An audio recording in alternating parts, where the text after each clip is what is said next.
अथ श्री बृहस्पतिवार व्रत कथा। भारतवर्ष में एक प्रतापी और दानी राजा राज्य करता था। वह नित्य गरीबों और ब्राह्मणों की सहायता करता था। ये बात उसकी रानी को अच्छी नहीं लगती थी। वह न ही गरीबों को दान देती, न ही भगवान का पूजन करती थी और राजा को भी दान देने से मना किया करती थी। श्री बृहस्पतिवार व्रत कथा। बृहस्पतिदेव की कथा। अथ श्री बृहस्पतिवार व्रत कथा। अथ श्री बृहस्पतिवार व्रत कथा। भारतवर्ष में एक प्रतापी और दानी राजा राज्य करता था। वह नित्य गरीबों और ब्राह्मणों की सहायता करता था। ये बात उसकी रानी को अच्छी नहीं लगती थी। वह न ही गरीबों को दान देती, न ही भगवान का पूजन करती थी और राजा को भी दान देने से मना किया करती थी। एक दिन राजा शिकार खेलने वन को गए हुए थे तो रानी महल में अकेली थी। उसी समय बृहस्पतिदेव साधु वेश में राजा के महल में भिक्षा के लिए गए और भिक्षा मांगी। रानी ने भिक्षा देने से इनकार किया और कहा, हे साधु महाराज, मैं तो दान पुण्य से तंग आ गई हूँ। मेरा पति सारा धन लुटाते रहते हैं। मेरी इच्छा है कि हमारा धन नष्ट हो जाए, फिर न रहेगा बांस, न बजेगी बांसुरी। साधु ने कहा, देवी तुम तो बड़ी विचित्र हो। धन संतान तो सभी चाहते हैं, पुत्र और लक्ष्मी तो पापी के घर भी होने चाहिए। यदि तुम्हारे पास अधिक धन है तो भूखों को भोजन दो, प्यासों के लिए प्याऊ बनवाओ, मुसाफिरों के लिए धर्मशालाएं खुलवाओ। जो निर्धन अपनी कुंवारी कन्याओं का विवाह नहीं कर सकते उनका विवाह करा दो। ऐसे और कई काम हैं जिनके करने से तुम्हारा यश लोक परलोक में फैलेगा। परंतु रानी पर उपदेश का कोई प्रभाव न पड़ा। वह बोली, महाराज आप मुझे कुछ न समझाएं। मैं ऐसा धन नहीं चाहती जो हर जगह बांटती फिरूं। साधु ने उत्तर दिया, यदि तुम्हारी ऐसी इच्छा है तो तथास्तु। तुम ऐसा करना कि बृहस्पतिवार को घर लिपकर पीली ती से अपना सिर धोकर स्नान करना, ती चढ़ाकर कपड़े धोना। ऐसा करने से आपका सारा धन नष्ट हो जाएगा। इतना कहकर वह साधु महाराज वहां से आलोप हो गए। साधु के अनुसार कई बातों को पूरा करते हुए रानी को केवल 3 बृहस्पतिवार ही बीते थे कि उसकी समस्त धन संपत्ति नष्ट हो गई। भोजन के लिए राजा का परिवार तरसने लगा। तब एक दिन राजा ने रानी से बोला कि हे रानी, तुम यहीं रहो, मैं दूसरे देश को जाता हूँ, क्योंकि यहाँ पर सभी लोग मुझे जानते हैं, इसलिए मैं कोई छोटा कार्य नहीं कर सकता। ऐसा कहकर राजा परदेश चला गया। वहाँ वह जंगल से लकड़ी काटकर लाता और शहर में बेचता। इस तरह वह अपना जीवन व्यतीत करने लगा। इधर राजा के परदेश जाते ही रानी और दासी दुखी रहने लगी। एक बार जब रानी और दासी को 7 दिन तक बिना भोजन के रहना पड़ा तो रानी ने अपनी दासी से कहा, हे दासी, पास ही के नगर में मेरी बहन रहती है, वह बड़ी धनवान है, तू उसके पास जा और कुछ ले आ ताकि थोड़ी बहुत गुजर बसर हो जाए।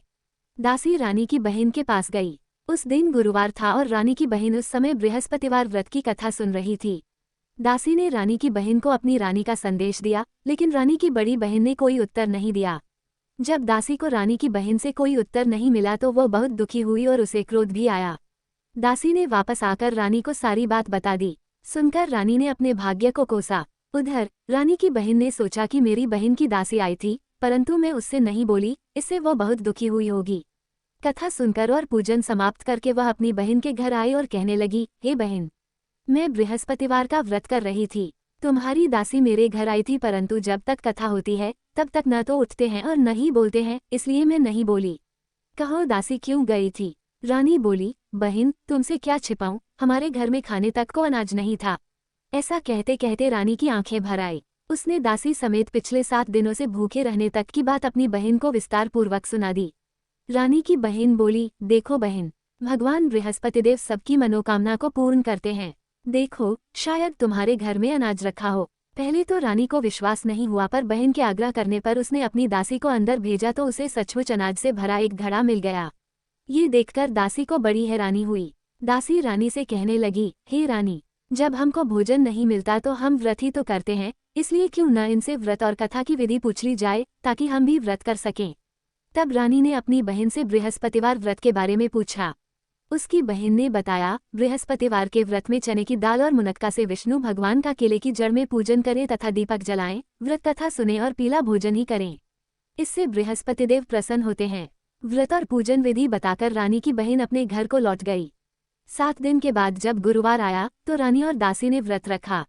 घुड़साल में जाकर चना और गुड़ लेकर आई, फिर उससे केले की जड़ तथा विष्णु भगवान का पूजन किया। अब पीला भोजन कहाँ से आए, इस बात को लेकर दोनों बहुत दुखी थे। चूंकि उन्होंने व्रत रखा था इसलिए बृहस्पतिदेव उनसे प्रसन्न थे, इसलिए वे एक साधारण व्यक्ति का रूप धारण कर 2 थालों में सुंदर पीला भोजन दासी को दे गए। भोजन पाकर दासी प्रसन्न हुई और फिर रानी के साथ मिलकर भोजन ग्रहण किया। उसके बाद वे सभी गुरुवार को व्रत और पूजन करने लगी। बृहस्पति भगवान की कृपा से उनके पास फिर से धन संपत्ति आ गई, परंतु रानी फिर से पहले की तरह आलस्य करने लगी। तब दासी बोली, देखो रानी, तुम पहले भी इस प्रकार आलस्य करती थी, तुम्हें धन रखने में कष्ट होता था, इस कारण सभी धन नष्ट हो गया, और अब जब भगवान बृहस्पति की कृपा से धन मिला है तो तुम्हें फिर से आलस्य होता है। रानी को समझाते हुए दासी कहती है कि बड़ी मुसीबतों के बाद हमने ये धन पाया है, इसलिए हमें दान पुण्य करना चाहिए, भूखे मनुष्यों को भोजन कराना चाहिए और धन को शुभ कार्यों में खर्च करना चाहिए, जिससे तुम्हारे कुल का यश बढ़ेगा, स्वर्ग की प्राप्ति होगी और पितृ प्रसन्न होंगे। दासी की बात मानकर रानी अपना धन शुभ कार्यों में खर्च करने लगी, जिससे पूरे नगर में उसका यश फैलने लगा। बृहस्पतिवार व्रत कथा के बाद श्रद्धा के साथ आरती की जानी चाहिए। इसके बाद प्रसाद बांटकर उसे ग्रहण करना चाहिए। एक दिन राजा दुखी होकर जंगल में एक पेड़ के नीचे आसन जमाकर बैठ गया। वह अपनी दशा को याद करके व्याकुल होने लगा। बृहस्पतिवार का दिन था। एकाएक उसने देखा कि निर्जन वन में एक साधु प्रकट हुए। वह साधु वेश में स्वयं बृहस्पति देवता थे। लकड़हारे के सामने आकर बोले, हे लकड़हारे, इस सुनसान जंगल में तू चिंता मग्न क्यों बैठा है? लकड़हारे ने दोनों हाथ जोड़कर प्रणाम किया और उत्तर दिया, महात्मा जी, आप सब कुछ जानते हैं, मैं क्या कहूँ? ये कहकर रोने लगा और साधु को अपनी आत्मकथा सुनाई। महात्मा जी ने कहा, तुम्हारी स्त्री ने बृहस्पति के दिन बृहस्पति भगवान का निरादर किया है, जिसके कारण रुष्ट होकर उन्होंने तुम्हारी ये दशा कर दी। अब तुम चिंता को दूर करके मेरे कहने पर चलो तो तुम्हारे सब कष्ट दूर हो जाएंगे और भगवान पहले से भी अधिक संपत्ति देंगे। तुम बृहस्पति के दिन कथा किया करो। 2 पैसे के चने मुनक्का लाकर उसका प्रसाद बनाओ और शुद्ध जल से लोटे में शक्कर मिलाकर अमृत तैयार करो। कथा के पश्चात अपने सारे परिवार और सुनने वाले प्रेमियों में अमृत व प्रसाद बांटकर आप भी ग्रहण करो। ऐसा करने से भगवान तुम्हारी सब मनोकामनाएं पूरी करेंगे। साधु के ऐसे वचन सुनकर लकड़हारा बोला, हे प्रभु, मुझे लकड़ी बेचकर इतना पैसा नहीं मिलता जिससे भोजन के उपरांत कुछ बचा सकूं। मैंने रात्रि में अपनी स्त्री को व्याकुल देखा है। मेरे पास कुछ भी नहीं जिससे मैं उसकी खबर मंगा सकूं। साधु ने कहा, हे लकड़हारे, तुम किसी बात की चिंता मत करो। बृहस्पति के दिन तुम रोजाना की तरह लकड़ियां लेकर शहर को जाओ। तुमको रोज से दुगुना धन प्राप्त होगा, जिससे तुम भली भांति भोजन कर लोगे तथा बृहस्पति देव की पूजा का सामान भी आ जाएगा। इतना कहकर साधु अंतर्ध्यान हो गए। धीरे धीरे समय व्यतीत होने पर फिर वही बृहस्पतिवार का दिन आया। लकड़हारा जंगल से लकड़ी काटकर किसी शहर में बेचने गया। उसे उस दिन और दिन से अधिक पैसा मिला। राजा ने चना गुड़ आदि लाकर गुरुवार का व्रत किया। उस दिन से उसके सभी क्लेश दूर हुए, परंतु जब दोबारा गुरुवार का दिन आया तो बृहस्पतिवार का व्रत करना भूल गया। इस कारण बृहस्पति भगवान नाराज हो गए। उस दिन उस नगर के राजा ने विशाल यज्ञ का आयोजन किया तथा शहर में ये घोषणा करा दी कि कोई भी मनुष्य अपने घर में भोजन न बनावे, न आग जलावे, समस्त जनता मेरे यहाँ भोजन करने आवे। इस आज्ञा को जो न मानेगा उसे फांसी की सजा दी जाएगी। इस तरह की घोषणा संपूर्ण नगर में करवा दी गई। राजा की आज्ञानुसार शहर के सभी लोग भोजन करने गए, लेकिन लकड़हारा कुछ देर से पहुंचा, इसलिए राजा उसको अपने साथ घर लिवा ले गए और ले जाकर भोजन करा रहे थे तो रानी की दृष्टि उस खूंटी पर पड़ी जिस पर उसका हार लटका हुआ था। वह वहां पर दिखाई नहीं दिया। रानी ने निश्चय किया कि मेरा हार इस मनुष्य ने चुरा लिया है। उसी समय सिपाहियों को बुलाकर उसको कारागार में डलवा दिया। जब लकड़हारा कारागार में पड़ गया और बहुत दुखी होकर विचार करने लगा कि न जाने कौन से पूर्व जन्म के कर्म से मुझे ये दुख प्राप्त हुआ है, और उसी साधु को याद करने लगा जो कि जंगल में मिला था।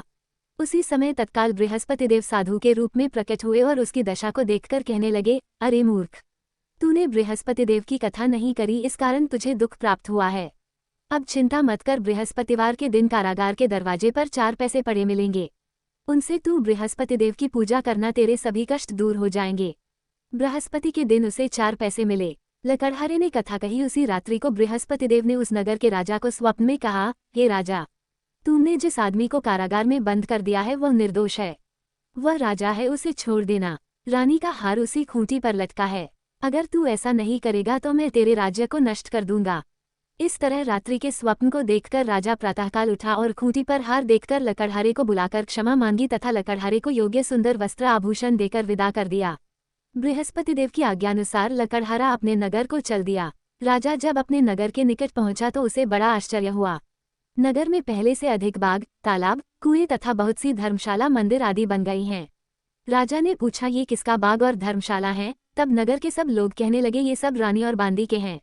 तो राजा को आश्चर्य हुआ और गुस्सा भी आया। जब रानी ने ये खबर सुनी कि राजा आ रहे हैं तो उन्होंने बांदी से कहा कि, हे दासी, देख राजा हमको कितनी बुरी हालत में छोड़ गए थे। हमारी ऐसी हालत देखकर वह लौट न जाएं, इसलिए तू दरवाजे पर खड़ी हो जा। आज्ञानुसार दासी दरवाजे पर खड़ी हो गई। राजा आए तो उन्हें अपने साथ लिवा लाई। तब राजा ने क्रोध करके अपनी रानी से पूछा कि यह धन तुम्हें कैसे प्राप्त हुआ है। तब उन्होंने कहा, हमें ये सब धन बृहस्पति देव के इस व्रत के प्रभाव से प्राप्त हुआ है। राजा ने निश्चय किया कि 7 रोज बाद तो सभी बृहस्पति देव का पूजन करते हैं, परंतु मैं प्रतिदिन दिन में 3 बार कहानी तथा रोज व्रत किया करूंगा। अब हर समय राजा के दुपट्टे में चने की दाल बनी रहती तथा दिन में 3 बार कहानी कहता। एक रोज राजा ने विचार किया कि चलो अपनी बहन के यहाँ हो आवें। इस तरह निश्चय कर राजा घोड़े पर सवार हो अपनी बहन के यहाँ को चलने लगा। मार्ग में उसने देखा कि कुछ आदमी एक मुर्दे को लिए जा रहे हैं। उन्हें रोककर राजा कहने लगा, अरे भाइयों, मेरी बृहस्पति देव की कथा सुन लो। वे बोले, लो, हमारा तो आदमी मर गया है, इसको अपनी कथा की पड़ी है। परंतु कुछ आदमी बोले, अच्छा कहो, हम तुम्हारी कथा भी सुनेंगे। राजा ने दाल निकाली और जब कथा आधी हुई थी कि मुर्दा हिलने लग गया, और जब कथा समाप्त हो गई तो राम राम करके मनुष्य उठकर खड़ा हो गया। आगे मार्ग में उसे एक किसान खेत में हल चलाता मिला।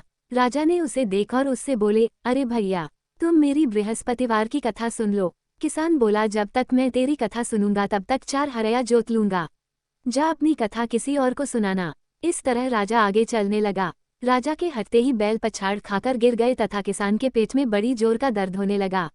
उस समय उसकी माँ रोटी लेकर आई। उसने जब ये देखा तो अपने पुत्र से सब हाल पूछा और बेटे ने सभी हाल कह दिया। तो बुढ़िया दौड़ी दौड़ी उस घुड़सवार के पास गई और उससे बोली कि मैं तेरी कथा सुनूंगी, तू अपनी कथा मेरे खेत पर चलकर ही कहना। राजा ने बुढ़िया के खेत पर जाकर कथा कही, जिसके सुनते ही वो बैल उठ खड़ हुए तथा किसान के पेट का दर्द भी बंद हो गया। राजा अपनी बहन के घर पहुंचा। बहन ने भाई की खूब मेहमानी की। दूसरे रोज प्रातःकाल राजा जगा तो वह देखने लगा कि सब लोग भोजन कर रहे हैं। राजा ने अपनी बहन से कहा, ऐसा कोई मनुष्य है जिसने भोजन नहीं किया हो, मेरी बृहस्पतिवार की कथा सुन ले। बहन बोली, हे भैया, ये देश ऐसा ही है कि पहले यहाँ लोग भोजन करते हैं, बाद में अन्य काम करते हैं। अगर कोई पड़ोस में हो तो देखा उन। वह ऐसा कहकर देखने चली गई, परंतु उसे कोई ऐसा व्यक्ति नहीं मिला जिसने भोजन न किया हो। अतः वह एक कुम्हार के घर गई जिसका लड़का बीमार था। उसे मालूम हुआ कि उनके यहाँ 3 रोज से किसी ने भोजन नहीं किया है। रानी ने अपने भाई की कथा सुनने के लिए कुम्हार से कहा, वह तैयार हो गया। राजा ने जाकर बृहस्पतिवार की कथा कही, जिसको सुनकर उसका लड़का ठीक हो गया। अब तो राजा की प्रशंसा होने लगी। एक रोज राजा ने अपनी बहन से कहा कि हे बहन, हम अपने घर को जाएंगे, तुम भी तैयार हो जाओ। राजा की बहन ने अपनी सास से कहा। सास ने कहा, हाँ चली जा, परंतु अपने लड़कों को मत ले जाना, क्योंकि तेरे भाई के कोई औलाद नहीं है। बहन ने अपने भैया से कहा, हे भैया, मैं तो चलूंगी पर कोई बालक नहीं जाएगा। राजा बोला, जब कोई बालक नहीं चलेगा तब तुम ही क्या करोगी। बड़े दुखी मन से राजा अपने नगर को लौट आया। राजा ने अपनी रानी से कहा, हम निर्वंशी हैं, हमारा मुंह देखने का धर्म नहीं है और कुछ भोजन आदि नहीं किया। रानी बोली, हे प्रभु, बृहस्पति देव ने हमें सब कुछ दिया है, वो हमें औलाद अवश्य देंगे। उसी रात को बृहस्पति देव ने राजा से स्वप्न में कहा, हे राजा उठ, सभी सोच त्याग दे, तेरी रानी गर्भ से है। राजा की यह बात सुनकर बड़ी खुशी हुई। 9वें महीने में उसके गर्भ से एक सुंदर पुत्र पैदा हुआ। तब राजा बोला, हे रानी, स्त्री बिना भोजन के रह सकती है, पर बिना कहे नहीं रह सकती। जब मेरी बहन आवे तुम उससे कुछ कहना मत। रानी ने सुनकर हाँ कर दिया। जब राजा की बहन ने ये शुभ समाचार सुना तो वह बहुत खुश हुई तथा बधाई लेकर अपने भाई के यहाँ आई। तभी रानी ने कहा, घोड़ा चढ़कर तो नहीं आई, गधा चढ़ी आई। राजा की बहन बोली, भाभी, मैं इस प्रकार न कहती तो तुम्हें औलाद कैसे मिलती। बृहस्पति देव ऐसे ही हैं, जैसी जिसके मन में कामनाएं हैं सभी को पूर्ण करते हैं। जो सद्भावना पूर्वक बृहस्पतिवार का व्रत करता है एवं कथा पता है अथवा सुनता है, दूसरों को सुनाता है, बृहस्पति देव उसकी सभी मनोकामना पूर्ण करते हैं। बृहस्पति देव की कथा। प्राचीन काल में एक मन रहता था, वह बहुत निर्धन था। उसके कोई संतान नहीं थी। उसकी स्त्री बहुत मलिनता के साथ रहती थी। वह स्नान न करती, किसी देवता का पूजन न करती। इससे मन देवता बड़े दुखी थे। बेचारे बहुत कुछ कहते थे, किंतु उसका कुछ परिणाम न निकला। भगवान की कृपा से मन की स्त्री के कन्या रूपी रत्न पैदा हुआ। कन्या बड़ी होने पर प्रातः स्नान करके विष्णु भगवान का जाप व बृहस्पतिवार का व्रत करने लगी। अपने पूजन पाठ को समाप्त करके विद्यालय जाती तो अपनी चीमें जौ भर के ले जाती और पाठशाला के मार्ग में डालती जाती। तब ये जौ स्वर्ण के जो जाते लौटते समय उनको बीन कर घर ले आती थी। एक दिन वह बालिका सूप में उस सोने के जौ को फटक कर साफ कर रही थी कि उसके पिता ने देख लिया और कहा, हे बेटी, सोने के जौ के लिए सोने का सूप होना चाहिए। दूसरे दिन बृहस्पतिवार था। इस कन्या ने व्रत रखा और बृहस्पति देव से प्रार्थना करके कहा, मैंने आपकी पूजा सच्चे मन से की हो तो मेरे लिए सोने का सूप दे दो। बृहस्पतिदेव ने उसकी प्रार्थना स्वीकार कर ली। रोजाना की तरह वह कन्या जौ फैलाती हुई जाने लगी। जब लौटकर जौ बीन रही थी तो बृहस्पतिदेव की कृपा से सोने का सूप मिला। उसे वह घर ले आए और उसमें जौ साफ करने लगी, परंतु उसकी माँ का वही ढंग रहा। एक दिन की बात है कि वो कन्या सोने के सूप में जौ साफ कर रही थी। उस समय उस शहर का राजपुत्र वहां से होकर निकला। इस कन्या के रूप और कार्य को देखकर मोहित हो गया तथा अपने घर आकर भोजन तथा जल त्याग कर उदास होकर लेट गया। राजा को इस बात का पता लगा तो अपने प्रधानमंत्री के साथ उसके पास गए और बोले, हे बेटा, तुम्हें किस बात का कष्ट है? किसी ने अपमान किया है अथवा और कारण हो सो कहो, मैं वही कार्य करूंगा जिससे तुम्हें प्रसन्नता हो। अपने पिता की राजकुमार ने बातें सुनी तो वह बोला, मुझे आपकी कृपा से किसी बात का दुख नहीं है, किसी ने मेरा अपमान नहीं किया है, परंतु मैं उस लड़की से विवाह करना चाहता हूँ जो सोने के सूप में जौ साफ कर रही थी। ये सुनकर राजा आश्चर्य में पड़ और बोला, हे बेटा, इस तरह की कन्या का पता तुम ही लगाओ, मैं उसके साथ तेरा विवाह अवश्य ही करवा दूंगा। राजकुमार ने उस लड़की के घर का पता बतलाया। तब मंत्री उस लड़की के घर गए और मन देवता को सभी हाल बतलाया। मन देवता राजकुमार के साथ अपनी कन्या का विवाह करने के लिए तैयार हो गए तथा विधि विधान के अनुसार मन की कन्या का विवाह राजकुमार के साथ हो गया। कन्या के घर से जाते ही पहले की भांति उस मन देवता के घर में गरीबी का निवास हो गया।